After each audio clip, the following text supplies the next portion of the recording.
mo ba nakikita yung ginawa nun? Di mo nakikita yung ginawa ni Pangulong Duterte sa Pilipinas? Kung paano umunlad, umasenso, tumahimik ang bayan. Tapos you guys talking about human rights? How about the drugs?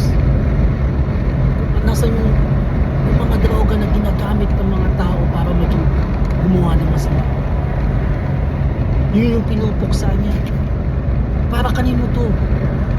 Hindi para sa atin to, para sa mga kabataan, sa bagong henerasyon, kinabukasan nila. Tapos ikaw bilang isang pangulo, anong ginagawa mo? Binoto kita, pinaglaban kita, nakipag-away pa ako sa pamilya ko dahil sabi ko si Marcos magaling, may paninindigan, gusto niyang baguhin yung bayan, gusto niyang tapusin kung anong sinimulan ng kanyang magulang. Anong ginagawa mo? Anong ginagawa mo?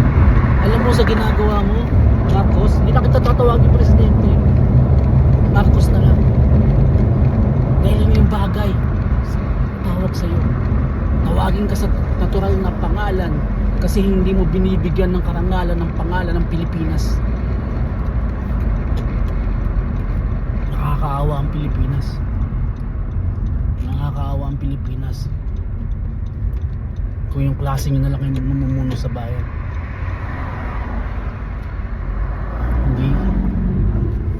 Hindi natatakbo ang Pilipinas na maganda kung maganyang klase ng politiko na katulad niyo. Hindi na magiging maayos ang bayan na Pilipinas. Birahin mo? Di mo ba nakikita mga tao? Di mo nakikita? Di ba tumakbo ka ang pagkapangulo, humingi ka ng tulong sa mga tao? Hindi mo nakikita yung mga tao? Hindi mo nakikita kami na bumoto sa iyo at bumoto kay Sara? Hindi mo nakikita. Bakit? Kasi bulag at bingi ka na sa katotohanan dahil nasa kapangyarihan ka na.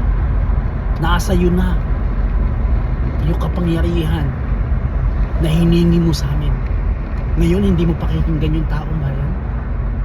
Ngayon magiging sakim ka at huwaran dahil sa kapangyarihan. Ano na lang yung ginawa sa'yo ni President Duterte? Diba? Utang ina, isang utang na loob na lang na pinalibing yung tatay mo sa bilibingan ng bayani. Nung wala ka sa pangyarihan, nagmamakaawa ka, naglilimos ka sa taong bayan, nabigyan ka ng pag-asa at pagkakataon na pumesto diyan sa gobyerno na maging pangulo. Nung binigay sa iyo ng taong bayan, anong ginawa mo? Ikaw at yung pinsan mo, nakakaya. Di ba kayo tinatamaan ng konsensya? Ba, okay lang yan. Okay lang yan. Ngayon, okay lang yan.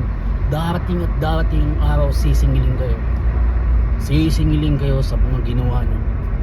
Sisingilin kayo kung anong ginagawa nyo sa bansang Pilipinas, at yung taong bayan ay magiging walang paki sa inyo. Dahil naging wala kayong pakialam sa karapatan at sinumpaan nyo yung tungkulin na paglingkuran ng mamamayang Pilipino. Dahil masyado kayong kahaman sa kapangyarihan at naluto na kayo, nalunod sa sarili nyo kaisipan at prinsipyo dahil sa kapangyarihan. Darating yung araw yun, tandaan mo